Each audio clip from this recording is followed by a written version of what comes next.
أهلا بيكم في تحليلنا العميق النهاردة.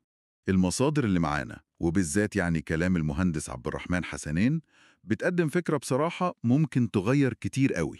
اللي هي إيه بقى؟ إن النجاح الحقيقي مش بس إنك تبيع منتج أو خدمة، لأ، أمّال إيه؟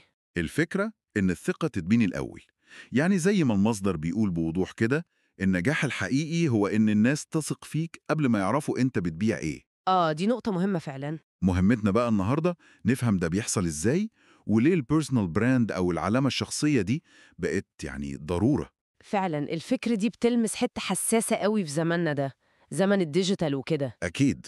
وسط كل الاختيارات والإعلانات اللي بنشوفها، الناس بطبيعتها بتدوّر على التواصل الحقيقي، بالظبط. فالمصادر بتوضّح إننا بنميل نثق في الأشخاص اللي بنحس إنهم قريبين وصادقين. أيوة، قبل الشركات الكبيرة أو المنتجات نفسها. تمام، خلّينا نشوف المصدر بيشرح الموضوع ده إزاي بقى. تمام، يلا بينا نفكك الموضوع ده. المصدر بيعرف العلامة الشخصية دي مش إنها لقب أو منصب خالص. إمم. دي الصورة الذهنية اللي الشخص بيرسمها في دماغ الناس. يعني الإحساس اللي بيوصل لهم عنّك. بالظبط، الإحساس العام ده حتى قبل ما يعرفوا تفاصيل شغلك إيه. وهنا المصدر بيقلب المعادلة شوية. إزاي؟ بيقول إن الناس مش بتشتري الميزات بتاعة المنتج أول حاجة، لا، هما بيشتروا الإحساس ده، الثقة اللي اتكونت مع الشخص نفسه الأول. والكلام ده بيكمل فكرة تانية مهمة في المصدر، اللي هي إن بناء البراند الشخصي ده مش بس للناس الإكسبرتس أو المشاهير. دي نقطة كويسة. لأ خالص، بيأكد إن ده استثمار أساسي حتى لو لسه بتبدأ. ليه بقى؟ إيه الفكرة؟ الفكرة إنه بيخلق عندك زي رصيد كده، رصيد من الثقة والتقدير عند الناس. رصيد معنوي يعني. بالظبط، والرصيد ده بعد كده بيترجم لفرص شغل، لعملاء بيجولك، لجمهور بيدعمك وبيشتري منك. وده مش عشان إعلان شافوه. لا طبعا عشان هم بيحبوا وبيثقوا في الشخص ده. ده بناء للمستقبل للشخص نفسه قبل شغله حتى. كلام جميل جدا. طب لو حد بيسمعنا دلوقتي ومقتنع بس بيقول أبدأ منين؟ إيه أول خطوة؟ المصدر هنا عملي قوي. أيوة، ودي ميزة. الخطوة الأولى ويمكن دي الأهم بصراحة، إنك تحدد أنا مين بجد. يعني تعرف نفسك كويس. أيوة، إيه تخصصي؟ إيه قيمي اللي بمشي بيها؟ إيه أسلوبي وشخصيتي اللي بتميزني عن غيري؟ الأصالة يعني. بالظبط. المصدر بيشدد قوي على حتة الأصالة دي، وبيقول جملة قوية: الناس مش بتحب النسخ، بتحب الإنسان المختلف اللي عنده موقف. ودي فعلا حجر الزاوية.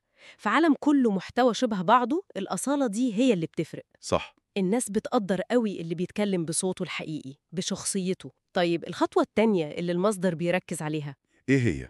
إنك تقدم قيمة حقيقية ومستمرة. وهنا القيمة مش لازم تكون شهادات وخبرات رهيبة بس. مش لازم تبقى حاجة معقدة يعني. لا خالص، ممكن تكون مشاركة تجربة شخصية بسيطة بس صادقة، فكرة نورت في دماغك وحسيت إنها ممكن تفيد حد. معلومة صغيرة حتى لو شايفها بديهية. تمام، المهم تكون مفيدة للي بيسمعك أو بيقرأ لك، والأهم بشكل مستمر. والاستمرارية دي بتاخدنا للخطوة التالتة على طول. اللي هي التواجد بانتظام. بالظبط، المصدر مش بيقول لازم تبقى موجود في كل حتة وتشتت نفسك، لا. يعني أركز. أيوة، المهم تختار مكان، منصة أو اتنين تركز فيهم، وتبقى موجود هناك بشكل منتظم ومستمر. سواء بقى يوتيوب، لينكد إن، فيسبوك، أي حاجة. أيا كان، ده بيبني عند الجمهور عادة إنهم يلاقوك ويستفيدوا منك. وأخيراً، النقطة الرابعة. اللي هي الهوية بقى. تمام، الحفاظ على هوية بصرية وصوتية واضحة مميزة ليك. بالظبط، الثبات ده هو اللي بيثبت الصورة الذهنية اللي اتكلمنا عليها في الأول. لون معين، طريقة كلام، أسلوب كتابة. كل دي عناصر بتخلي البراند بتاعك يلزق في دماغ الناس أسرع.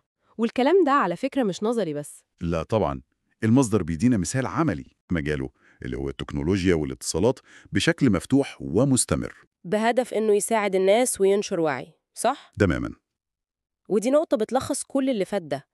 المكانة والثقة اللي بناها ما كانتش نتيجة إعلانات مدفوعة، خالص. كانت نتيجة مباشرة إنه قدم قيمة حقيقية وبنى علاقة ثقة مع الناس اللي بتتابعه. فالناس بقت تثق فيه هو الأول. أيوة، وبقوا يشتروا الشخص وبالتالي يثقوا في ترشيحاته ومنتجاته بعد كده، لأن الأساس كان قوي ومتين. ده بيورينا إن الاستثمار في المحتوى المفيد وبناء مجتمع حواليك ده يعتبر استثمار تسويقي أقوى بكتير على المدى الطويل. أكيد أقوى من الإعلانات المباشرة بكتير. يبقى خلاصة الكلام اللي نقدر نطلع بيه من المصادر دي إن عشان تبني علامة شخصية قوية ومؤثرة في خطوات واضحة.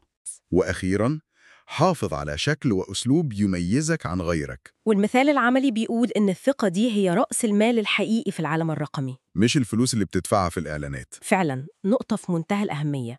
والمصدر بيختم بفكرة ملهمة قوي، اللي هي؟ إن كل براند كبير بنشوفه النهاردة غالباً بدأ بشخص واحد عادي قرر يتكلم بصوته ويشارك اللي عنده بصدق. الله، دي حقيقة. وده بيخلينا نفكر في سؤال أعمق شوية بعد كلامنا ده كله. اتفضلي. لو التسويق الفعال زي ما المصدر بيلمح هو أقرب لأسلوب حياة ومشاركة حقيقية وصادقة لمين الشخص ده وإيه اللي بيقدمه أكتر منه مجرد حملات مدفوعة، إزاي بقى المفهوم ده ممكن يغير طريقة تفكيرنا كلنا في بناء وجودنا وتأثيرنا في العالم الرقمي؟ سؤال يستحق التفكير.